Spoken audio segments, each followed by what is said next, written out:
गणेश स्थापनेच्या पूर्वसंध्येला गणरायाचे थाटात आगमन। गणेशोत्सवाच्या स्वागतासाठी तळोदा शहर उत्साहाने नटले असून आज गणरायाचे थाटामाटात आगमन झाले। सार्वजनिक दादा गणेश मंडळाची भव्य मूर्ती वाजत गाजत मोठ्या जल्लोषात मंडपात आणण्यात आली। उद्या विधिवत पद्धतीने गणेश स्थापना होणार असून या निमित्ताने शहरभर आनंदाचे वातावरण आहे। मराठा चौक येथील सार्वजनिक दादा गणेश मंडळाबरोबरच भुईराज गणेश मंडळ व सुवर्णकार गणेश मंडळ, शनी गल्ली येथील बडादादा गणेश मंडळ, मगरे चौक येथील क्षत्रिय माडी गणेश मंडळ यांच्यासह शहर व तालुक्यातील विविध गणेश मंडळांनी आज वाजत गाजत मिरवणुका काढून गणेश मूर्ती मंडपात आणल्या। पारंपरिक वाद्याचा गजर, ढोल ताशांचा निनाद आणि गणपती बाप्पा मोरयाच्या जयघोषाने संपूर्ण शहर दुमदुमून गेले।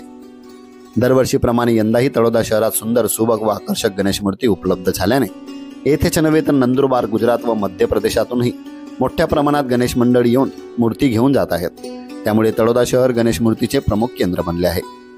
गणरायाच्या आगमनाने सर्वत्र भक्तिमय आणि आनंदाचे वातावरण पसरले असून उद्या होणाऱ्या विधिवत गणेश स्थापनेसाठी सर्व मंडळे तसेच भाविक उत्सुक आहेत। शहरातील रस्ते, मंडप आणि गल्लीबोर्ड गणेशमय झाले असून सर्वत्र मंगलमय वातावरण निर्माण झाले आहे।